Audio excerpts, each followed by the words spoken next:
Donc, Claude Bisson-Vèvre nous donne ici une articulation toute trouvée sur le thème que nous allons aborder dans l'heure qui vient.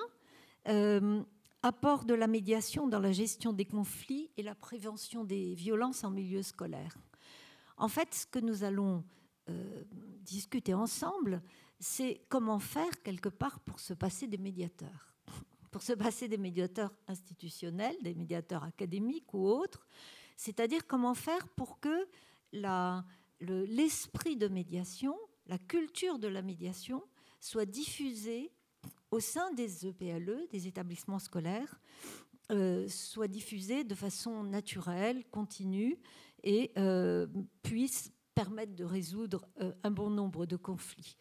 Alors, on peut le définir, et ce sera défini par les personnes ici présentes, recréer du lien. On peut le définir, comme ça a été dit ce matin, accompagner une relation, favoriser le dialogue, donner du sens au conflit. Il s'agit bien d'une culture et d'un état d'esprit partagé ou à partager. Celui qui casse le système traditionnel des injonctions descendantes ou de l'autorité. Celui qui accepte le principe extrêmement important du contradictoire. Chacun peut s'exprimer, chacun doit être entendu. La médiation, ce n'est donc pas l'apanage de quelques personnes spécialisées, même si elles ont leur importance à un moment donné du processus, mais c'est comme nous allons le voir, une démarche politique, philosophique, c'est un outil au service d'une dimension éducative générale. Et chacun, au sein de l'EPLE, peut s'en emparer, chacun peut rentrer dans cette démarche. Alors, ici, aujourd'hui, nous avons demandé à un certain nombre de personnes qui sont en prise justement avec les établissements scolaires de venir nous en parler, de venir témoigner. Ce ne sont pas des personnes, je crois qu'elles le diraient, vu leur modestie, ce ne sont pas des personnes, entre guillemets, modèles. Ce ne sont pas des modèles. Ce sont juste des personnes qui cherchent, par tous les moyens, à diffuser, par leur fonction, cet esprit et cette culture de médiation. Donc nous allons commencer par vous, Laurent Boireau et Iman Aga. Alors, pour ceux qui ne vous connaissent pas, ou pas encore, puisqu'ils vont vous connaître très vite, vous êtes tous deux impliqués depuis de nombreuses années dans la prévention des violences en milieu scolaire. Avant même votre fonction actuelle, dont vous allez nous parler, puisque en qualité de CPE, conseiller d'éducation, de chef des PVS, proviseur vie scolaire, chef d'établissement, vous avez toujours travaillé dans ce domaine. Ça vous a conduit tout naturellement, si je peux dire, ou en fonction de vos qualités bien sûr, dans ce qu'on appelle la mission, alors je la lis pour ne pas l'écorcher, la mission ministérielle de prévention et de lutte contre les violences en milieu scolaire. Alors voilà un très beau titre. Et vous allez donc nous la présenter, cette mission, qui est peut-être pas suffisamment connue au bout du bout des établissements et au fin fond de la France. Vous allez donc nous en parler et vous allez nous parler de votre excellent travail et vous allez avoir le souci du concret puisque je peux dire que jusqu'au bout vous nous donnerez des éléments pour résoudre ce problème de la médiation en milieu scolaire. Alors, effectivement, nous avons des échanges réguliers avec la médiation nationale. Nous nous situons au même étage et nous avons ce même souci, il est aussi de plus en plus présent chez nous, de répondre le mieux possible aux usagers. C'est une demande très forte. Nous recevons de plus en plus de courriers. Iman y reviendra tout à l'heure, en particulier sur la question du harcèlement scolaire. Donc on a le souci justement d'interagir avec la médiation nationale et d'interagir aussi avec les médiateurs académiques. J'ai eu l'occasion en tant que proviseur vie scolaire à Versailles de travailler beaucoup avec, alors je ne les vois pas parce qu'il y a une lumière incroyable quand on est ici, mais avec les médiateurs de Versailles que je salue aussi pour la qualité de leur travail. On s'appuie évidemment, ça a été largement dit ce matin et ça a été redit par Guylaine dans son introduction, sur une logique de réseau. On ne peut pas tout résoudre tout seul.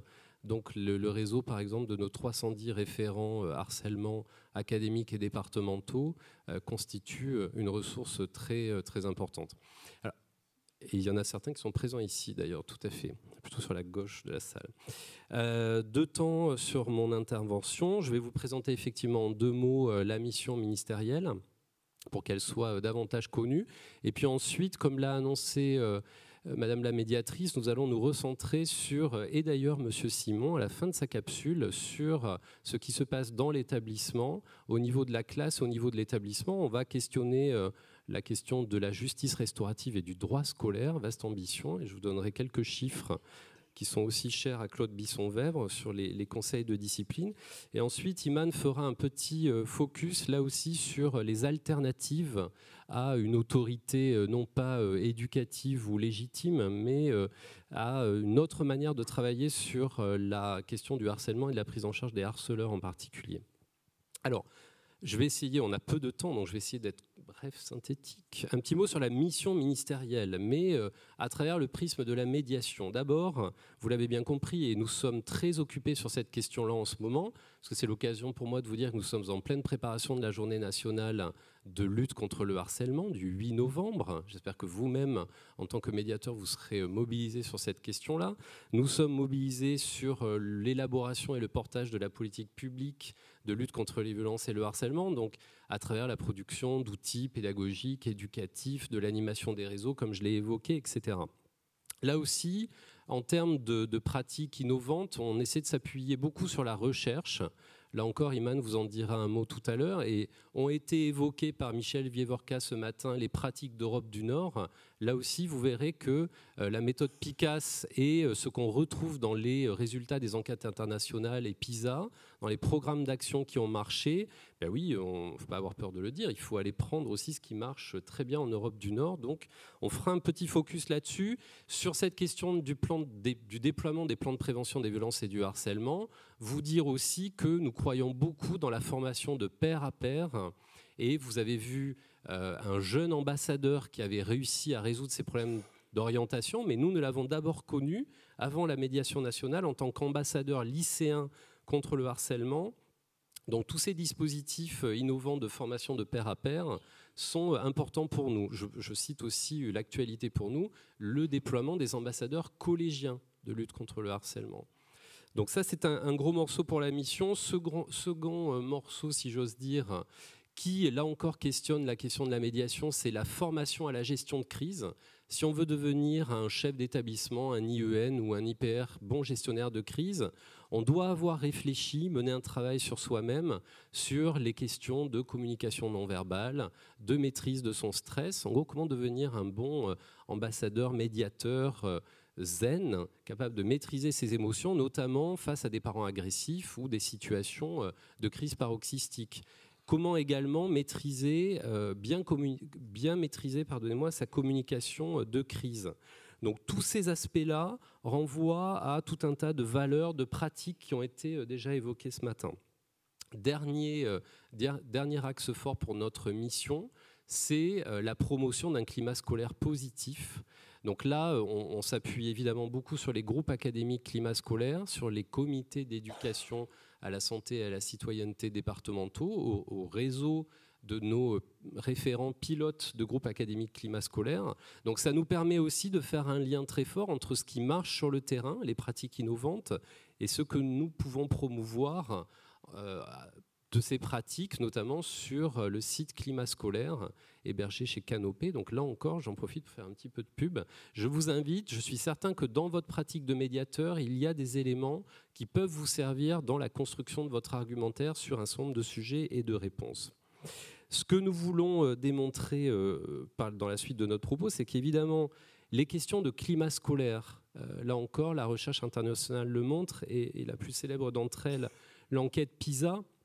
Si on améliore le climat scolaire dans un établissement, on améliore le fonctionnement global du système éducatif, on améliore les résultats des élèves et on améliore, un sujet très sensible aussi pour la médiation nationale, les conditions de bien-être des élèves et des personnels. Donc ça veut dire qu'on réduit, on travaille sur la question de la prévention des risques psychosociaux.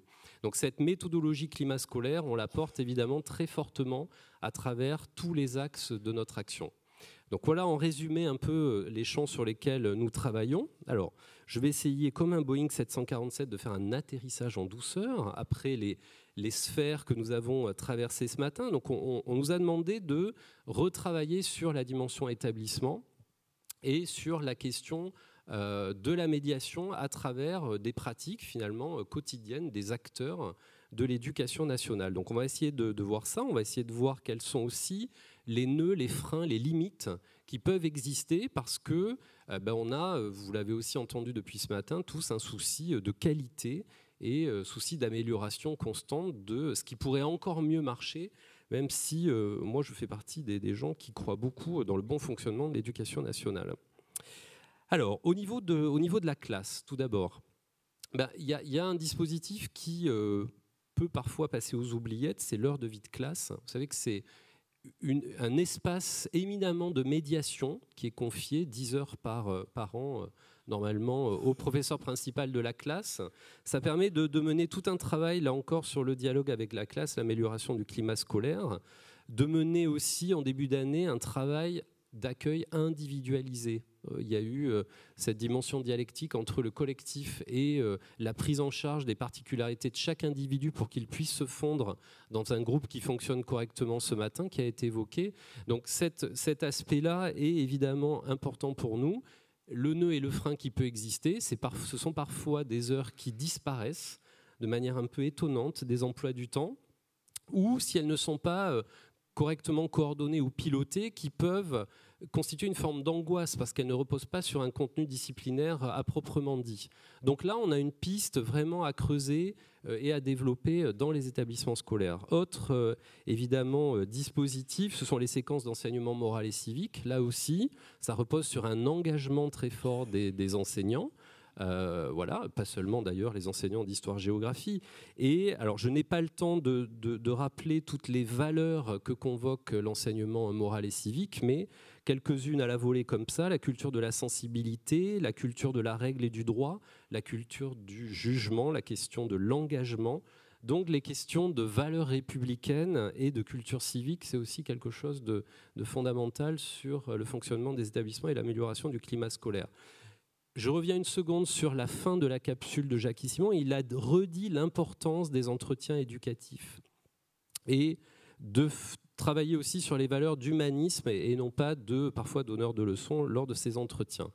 Le respect du principe du contradictoire et plus spécifiquement des principes généraux du droit constitue un aspect important aussi qui convoque la médiation. Il ne s'agit pas d'affirmer un certain nombre de choses, mais il faut avoir travaillé sur cette dimension. Que veut dire un entretien éducatif pour un professeur principal, un CPE, un chef d'établissement? Que veut dire le principe du contradictoire? C'est souvent, notamment pour les services juridiques des rectorats, une forme de recours. Il y a très souvent des recours juridiques sur le non-respect de cette procédure. Au niveau de l'établissement, je voudrais, et c'est aussi un axe sur lequel on travaille beaucoup au sein de la mission, la question de la justice restaurative et de la question de la justice scolaire. Vous le savez, là encore les études internationales le montrent, le sentiment d'injustice qui se développe chez les élèves. Et ce qui est très intéressant, c'est que ça a tendance à se développer au cours des 4 années du collège, précède souvent les passages à l'acte et la mise en place des situations de violence. Donc là aussi, il faut être très vigilant sur cette question de la justice scolaire et du droit scolaire. Quand on a préparé ce séminaire, on s'est beaucoup interrogé sur le rôle et la place accordée à la commission éducative. C'est une instance qui existe dans les règlements intérieurs, qui fait partie du processus éducatif, mais qui doit appeler, convoquer des valeurs et une position de médiateur un peu obstiné chez le chef d'établissement qui doit le conduire. Il ne s'agit pas de rejouer une espèce de théâtre de pré-conseil de discipline, mais de s'interroger, et ce que vient de dire Claude Bisson-Vèvre m'y fait penser, à ce qui peut constituer les troubles chez certains jeunes gens qui dysfonctionnent en permanence. Mais peut-être que ces troubles, ils se situent sur des carences sociales, sur des carences éducatives ou sur des problématiques financières. En tous les cas, il faut interroger dans ces espaces, dans ces commissions éducatives, l'aspect singulier des problématiques que posent certains élèves dans les établissements. Et donc cela m'amène à mon dernier point de ce que j'ai essayé de faire dans ma démonstration. Est-ce que vous pouvez expliquer pour une ou deux personnes ce que c'est qu'une commission éducative ? Oui, bien sûr. C'est une commission en fait, qui se réunit, présidée par le chef d'établissement et son adjoint, et où l'élève et sa famille, il y a des enseignants, CPE, acteurs sociaux ou infirmiers de l'établissement. Et si c'est bien fait, on va essayer justement de mener un travail d'analyse et d'ailleurs de travail sur l'empathie, de recherche de ce qui peut dysfonctionner chez un élève, y compris d'ailleurs de compréhension pour l'élève ou d'intégration de la dimension loi pour l'élève. Parfois concept étranger pour eux. Aussi, s'il y a eu un manquement au règlement intérieur en direction d'un autre élève, on va aussi convoquer l'empathie pour essayer de lui faire comprendre quelles sont les conséquences sur la victime qui ont pu avoir lieu. Voilà en résumé cette instance. On s'est replongé pour finir sur une conférence de Claude Bisson-Vèvre à l'ESN qui s'appelait Punition et sanctions, effet de contexte. Et du coup, on a pris la tâche de la DGESCO et d'un service qui s'occupe un petit peu de recenser le nombre de conseils de discipline. Ce qu'on voudrait essayer de démontrer pour finir cette première partie de l'intervention, c'est que si on convoque ces entretiens éducatifs, si on convoque ce principe du contradictoire, si on convoque aussi le principe de proportionnalité de la sanction et si on utilise correctement tout le panel des sanctions disciplinaires qui existent dans les règlements intérieurs et dans le cadre réglementaire de l'éducation nationale, alors peut-être qu'on peut réfléchir à des alternatives aux décisions prises en conseil de discipline. Je vais juste vous donner rapidement quelques chiffres qui datent de 2016. Et donc, je remercie le bureau B33 de m'avoir transmis ces chiffres. Grosso modo, 28 500 décisions de conseil de discipline. 85% se traduisent par une exclusion définitive. Donc, on peut, et je sais que c'est une préoccupation des médiateurs académiques sur la rescolarisation des polyexclus, sur la question du délai de rescolarisation. Donc finalement, ça questionne l'école de la confiance et l'école inclusive au sens large, ces chiffres-là. Donc peut-être qu'on peut s'interroger sur une meilleure utilisation de tout le panel, sur des dispositifs comme le sursis, par exemple, qui pourraient exister. Alors c'est en progrès, 25% des décisions d'exclusion définitive en collège sont assorties d'un sursis, mais peut-être qu'il y a des choses à questionner. Alors je ne veux pas faire de démagogie, je sais que quand il y a un conseil de discipline, c'est que les chefs d'établissement ont des bonnes raisons d'en faire, mais on a parlé, et Madame la médiatrice de la SNCF a parlé ce matin d'améliorer, finalement d'aller à la quintessence de ce qu'on peut avoir en termes de fonctionnement. Je rappellerai que sur ces 28 500 décisions, 5% vont en appel, sont déférées en appel. Donc ça fait quand même, grosso modo, 1500 décisions qui, à mon avis, n'ont pas répondu à l'objectif d'un conseil de discipline, c'est-à-dire d'entrer dans un processus de coéducation et où l'école et la famille disent la loi dans le même sens. S'il y a eu incompréhension, c'est finalement que la procédure disciplinaire n'a pas répondu à cette dimension éducative et ne s'est pas inscrite dans cette dimension de coéducation. Donc voilà un petit peu quelques dispositifs, quelques repères et quelques aspects autour du climat scolaire balayés sur ce propos. Donc pour conclure, je voudrais juste vous dire que ce concept de médiation finalement renvoie à une certaine conception, vous l'avez bien compris, de fonctionner dans l'établissement. Je ne vais pas revenir dessus, ça a été beaucoup dit ce matin, les valeurs, l'humanisme, etc., ce en quoi nous croyons beaucoup aussi. Et donc je vais laisser la parole à Iman, qui va avoir l'exceptionnel challenge de vous présenter grosso modo en 8 minutes, avec une vidéo de 2 minutes, ce qu'il faut en 3 jours, normalement, de stage de formation continue pour comprendre ce qu'est une autre manière de traiter le harcèlement, puisque les méthodes classiques de sanctions disciplinaires et d'exclusion ne peuvent pas répondre justement à ce phénomène. C'est ce qui ressort là encore de la recherche internationale. Donc elle va vous présenter en 8 minutes 3 jours de formation.